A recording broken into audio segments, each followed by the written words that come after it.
Welcome to another edition of Pep Talk. I'm your host, Jessie Peppy Parke. So delighted to be rapping with a fellow campionite, author and revolutionary, Dutty Bookman, aka Gavin Hutchinson. Stick with us, we're going to be right back.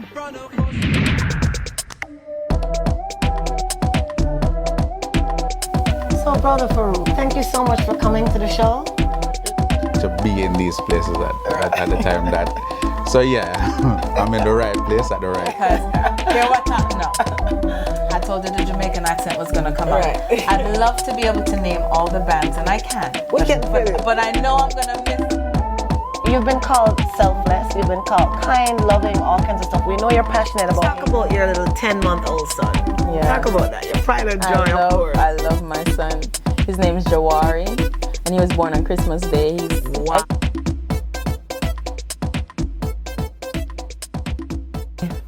It's such a pleasure to finally meet you in person. Yes, boss. Give thanks. Boss. Yes, you're the boss. We take it. So you and I have something in common. We both went to Campion College, so we're Campionites. Mm-hmm. And I tell the story every time that when I tell someone I'm from Campion, we get a certain response. What is the response you give when you tell folks you went to Campion? Well, just, in the divisions that are in many societies, you have who are considered the upper class and who are considered the lower class. And when you go to certain institutions, you're considered one or the other. So in my case, people consider me to be an upper class youth man because, I must come from uptown because I went to Campion College, which is historically, back in the day, it was only white people who went to that school. And, little by little more, colored folks like us, get to attend this institution, which is very good academically. So it's really an honor and a privilege to be able to attend that school, But the way that we're viewed in society is that you must be kind of disconnected from the realities of society, which is not necessarily true. Which is not necessarily true, and which is obviously not true, especially in your case and my case, because we're both very involved in the community. You, to the point that you're now a revolutionary. So you don't normally go to a school like a Campion and you end up being a revolutionary unless you're very special. So you're very special. Well, we're all special. I consider myself to be a unique individual, and just living my life. Self-declared revolutionary in the sense that I just feel like I don't really fit in with the mode of things in this day and time, People are really plugged into the system, And the system is a vague term to some, and I guess it can be clarified in many different ways, but we can leave it at that. Okay, so let's leave it at that, and let's talk about, after you left Campion, I believe you went to a school in Florida somewhere to study rocket science. Talk about that whole era. So I got into this university called Embry-Riddle Aeronautical University, and I did a program called aerospace engineering. Now what that is, it basically translates to rocket science. Right. And so, it was just me not having much direction in life and just saying, okay, I was good at the sciences and math, so let me just try this thing, which looks like the most difficult program. Let me just try my hand at it. And, it was really while in college that I started to kind of find myself and realize that I'm not so much the engineer that I projected myself to be or my parents projected me to be, but more, kind of socially aware and wanting to be more of a people person and not locked up in like NASA doing, their blueprints or whatever to go find water on the moon or whatever they want to do. So I just started to experience a shift in thinking and, switched over to software engineering and then finally to the humanities and lost a lot of credits in the process. So the 4-year college experience became the 6-year college experience and, finally graduated and returned home. Return home. Let's talk about returning home. In your book, you speak so passionately about how you felt when you touched Yardie soil after having been in the States for college. Yeah. Walk us through that. Well, I guess a lot of Yardies can relate, or just people of Caribbean descent. You come from these sun-rich islands with lush with green, and you go abroad to Babylon for a little while. And you don't really have the same experiences, So when you finally go home, and this was the first time I'm going home without a return ticket back to school, So this is my one-way ticket to Jamaica now, full of possibilities, So you know, when the plane touched down, it's just a real, you know, your heart just smile. And then when the plane door open and you go out on the street now, and you reach out to Airport Road, and you start smell some gully around the place and it stink. But yeah, I said, boy, this is the sweet. It smell like a bed of roses, man, because it's just, you know, it's my home, and I'm here to just do my thing now, you know. And so that was the experience landing. Beautiful. A lot of us can relate. I can relate to that after leaving Jamaica for a mere year and going back. That sense of familiarity, which is very different from liberty here versus back home. So you go back to Jamaica, you have your degree, you touch the soil. What did Dutty want to do at that time? I guess at the time you were still Gavin Hutchinson, right? Yeah, I mean, I was always Dutty, not Dutty Bookman, but I was always Dutty from high school days. And that is kind of like shrouded in mystery and a cloud of, you know, how did that happen? Because I really don't remember how I got that name, but it just became that I was Dutty, you know. But yeah, I mean, I just went home and at the time I was running a website called idlerslounge.com, which was a, you know, online community for young Jamaicans who were in the diaspora and, you know, having the college experience and, you know, really a website without much of a point. That's why idlers. Yeah, idlers, you know, to kind of reflect that. And but I wanted to go home and kind of change that into, you know, here are all these people where, you know, we had thousands of members. And here are all these people who just really trying to live life and have fun and meet people and network. How can I channel this into something meaningful for our nation, you know? And that was the mindset landing. And, you know, I had just started to read up on Che Guevara and all these people. So I really was, you know, having this socialist mindset then, you know, and, you know, community thinking. And that was, I just wanted to do something. I didn't know what I would do.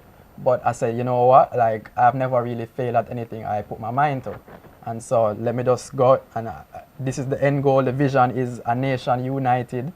Let me just go and live life and see what the next step is and go from there, you know. Okay, this is important because as a young man, it's very important for people to understand the role that your mother, actually your parents, but in your case, your mom plays in your life. And in your book, Tried and True, and we're going to get to the book very soon, but in the book, you speak a lot about your mom and some of the trials and tribulations, some of the things that you did that didn't maybe sit so well with her, but still what she wanted to instill in you, you did get it and you pulled that out. Talk about that whole dynamic. Being a rebel from an earlier age and, you know, how your mom reacted to it. Well, the first thing I should say, you know, is that in the scheme of things, I must have been one of the most well-behaved young men for a parent to have. Like, she doesn't have many things to say that I have done not to her liking, you know?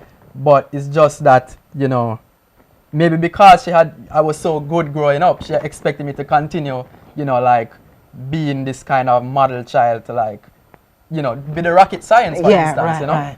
And I was just not feeling that. And I was just not feeling, you know, even like doing summer jobs or whatever, I was not feeling this 9-to-5 world. I was not feeling like people talking down to you. I mean, I'm not above being spoken to and being led, you know, into something meaningful. But like, you know, the capitalist society and what you know, all the things that entails wasn't sitting well with me. And so I was really rebelling against that in any way that I could. And so one of the biggest things that she had a problem with was the growing of the knot, you know. You know, this was a problem because, you know, I am the brown-skinned Jamaican from Campion College, you know what I mean? So like, it was a problem. So, yeah, we eventually went over that. I mean, a lot of people, I have other friends who, you know, kind of went through similar situations and they cave, you know, they cut the hair or whatever. And it's not about the hair or not the hair. I mean, I personally can cut my hair tomorrow, but it's when I feel like. It's not because an outside presence tell me to cut my hair. You know what I mean? So that was the major thing, and just the whole Rastafari ideology that was influencing me. That was the dynamic. Really. Okay, and then you had that ideology and then you got further entrenched into it by your works through working at Tough Gong and the Bob Marley Foundation. Speak a little bit about how that really shaped you into becoming Dutty Bookman later on. Well, becoming Dutty Bookman is all about a spiritual experience, you know. Becoming anything is your spirit, if you're listening to your spirit.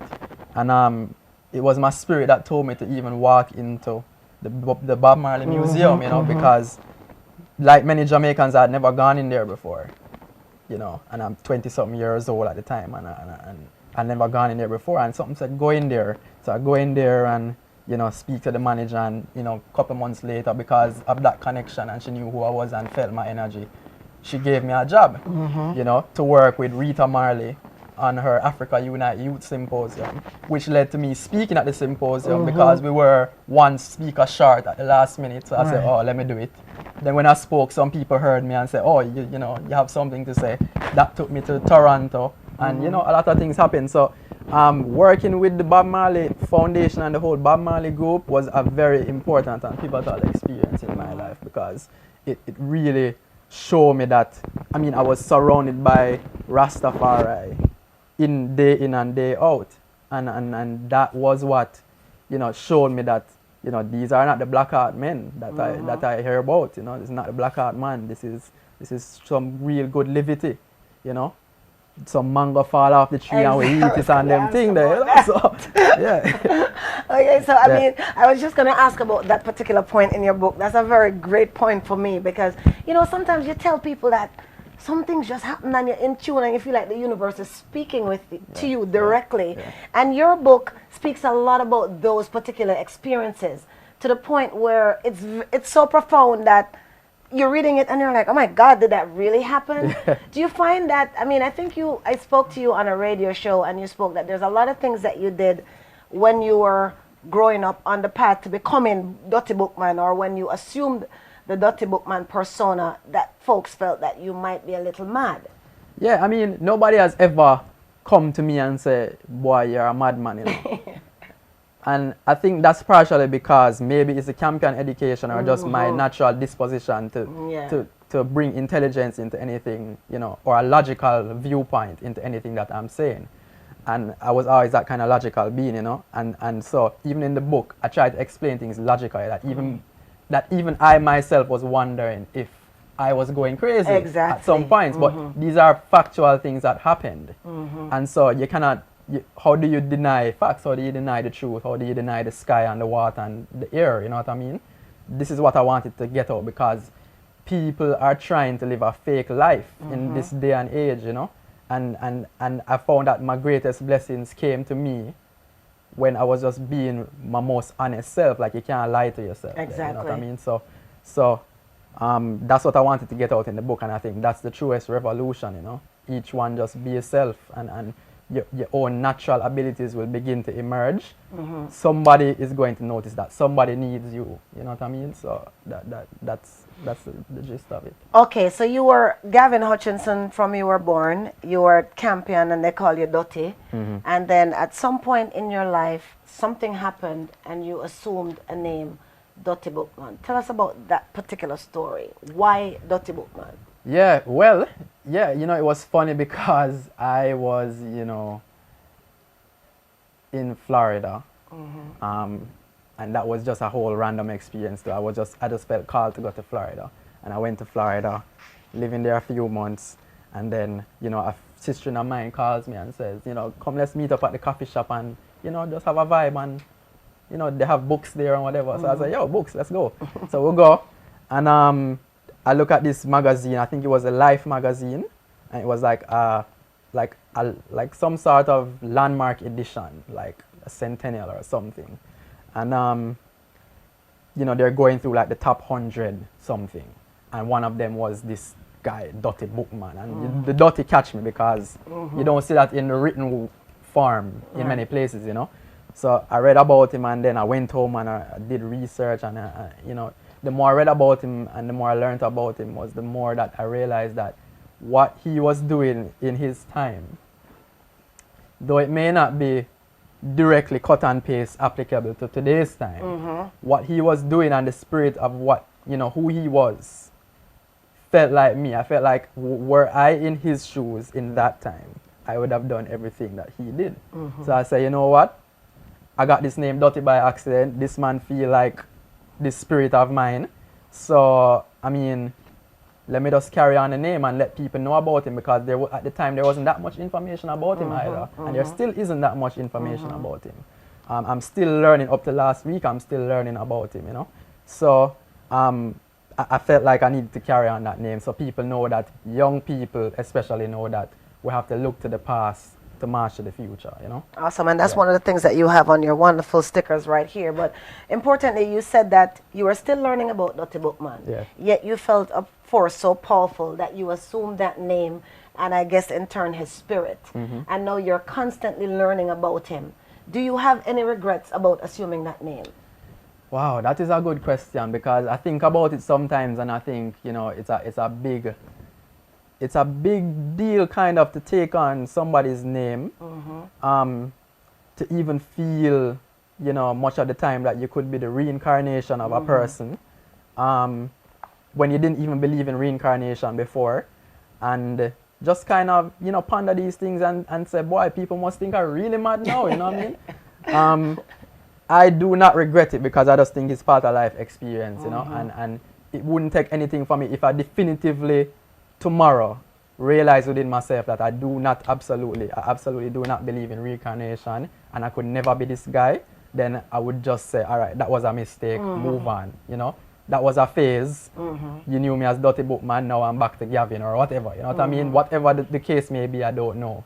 So I just don't regret, because, you know, you have to always live in the now. You know, you have to live in the now. So if I keep dwelling on the past, and if I focus too much on the future, I'll be missing things, you know. In the now, in the now. And that's very important, what you said about the fact that there's not a lot of information out there about Dutty Bookman, who incidentally his name was Dutty Bookman, Boukman before. So can you tell folks the things that you learned about Dutty Bookman that prompted you to say, yes, I am Dutty Bookman? Bookman was a voodoo priest.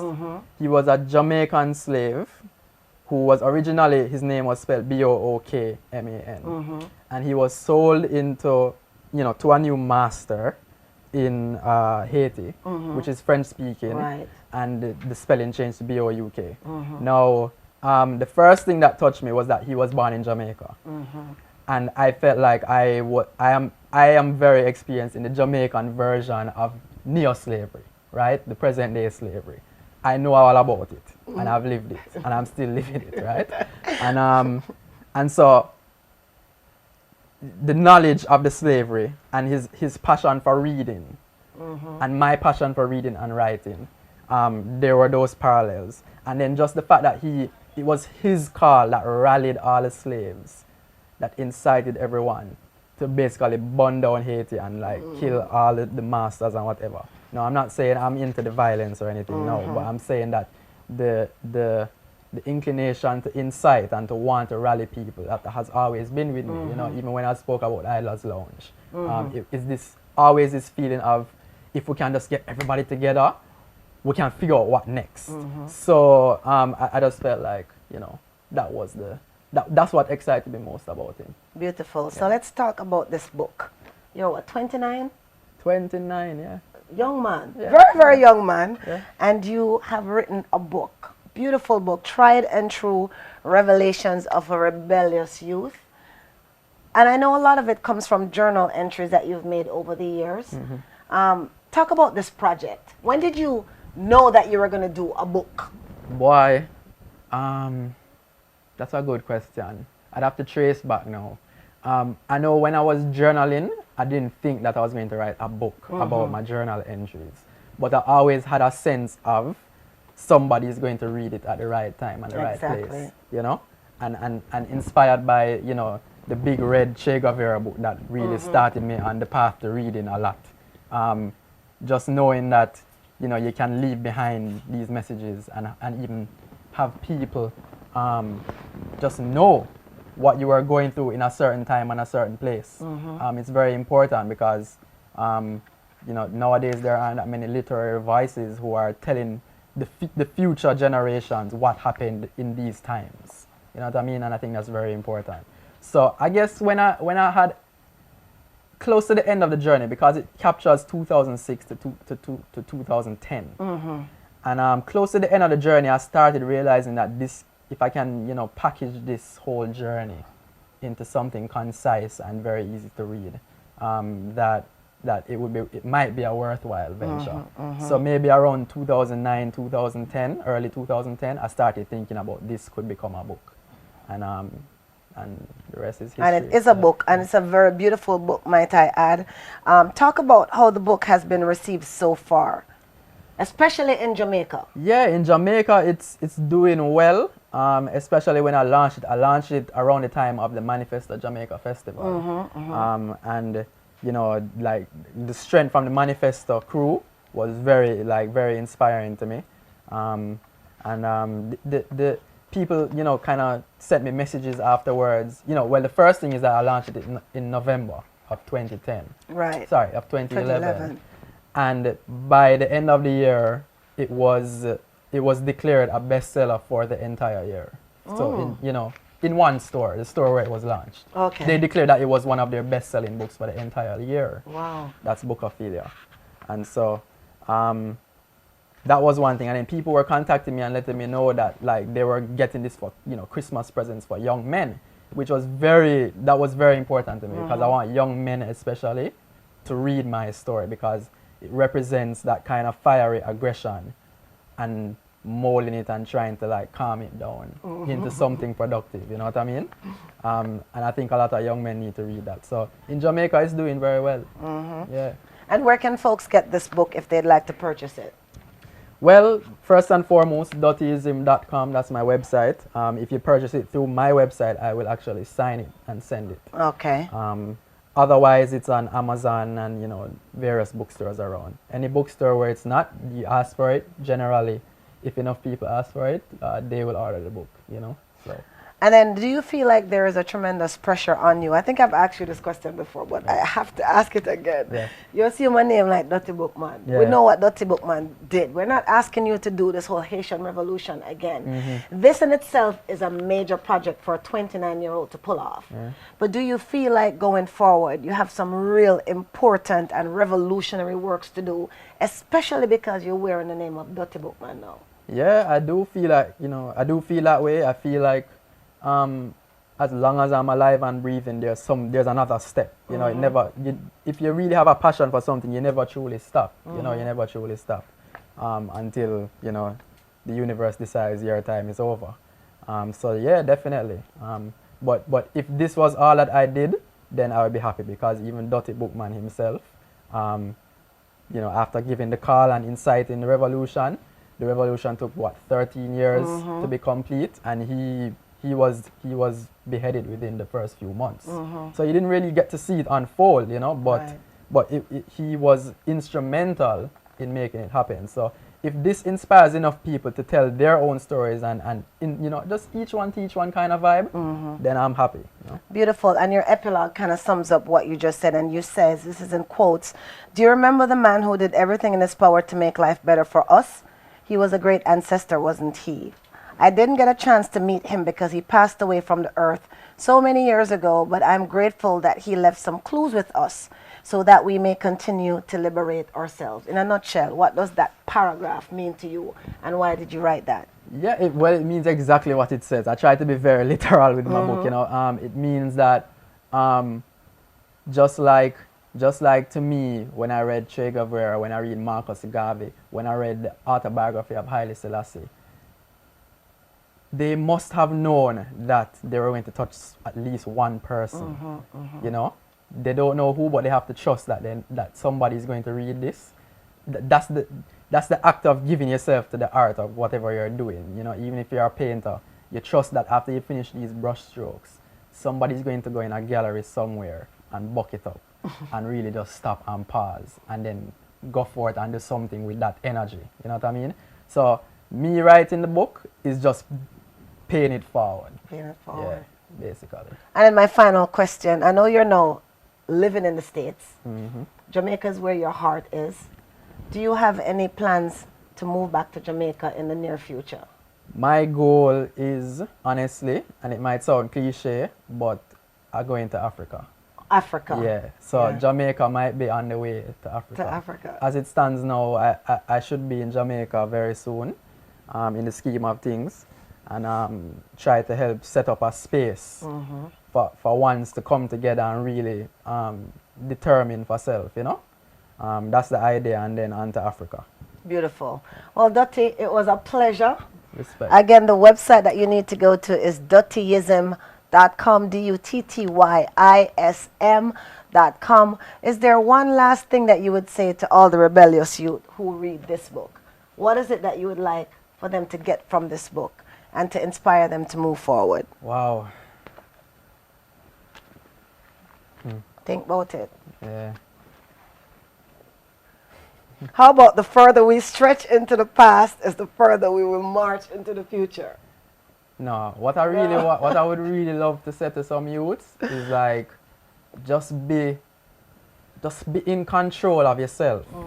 Be in control of yourself.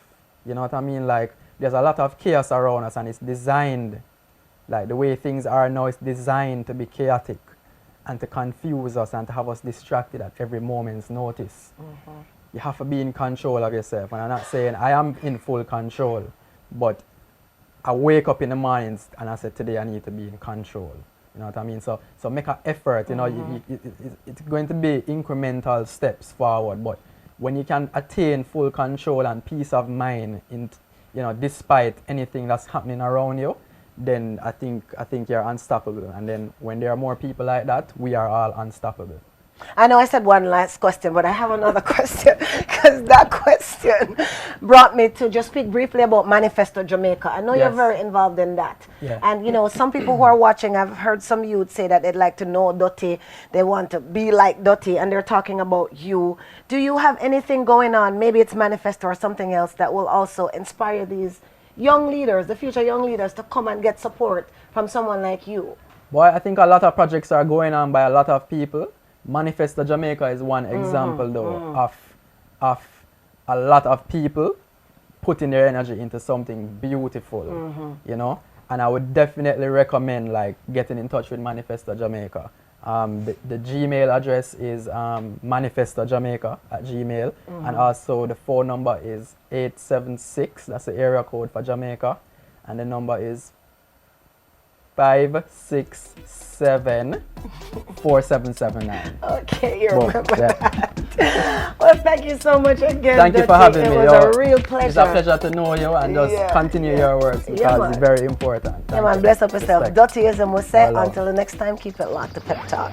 Take care. It's gonna be, what is it gonna be? I said it's gonna be, I'm telling you it's gonna be. My mommy said from the first day that she hold my hand that I was gonna be Dre. So now I'm gonna be Dre. Well, my mommy said from the first day that she hold my hand I was gonna be Dre. So now I'm gonna be Dre. Parke jersey in a heat, Patrick Ewing from the fleet. Put your pants up on the beat, so no remember that. 92 December that. Paco jeans and trouble fox boots from Fender.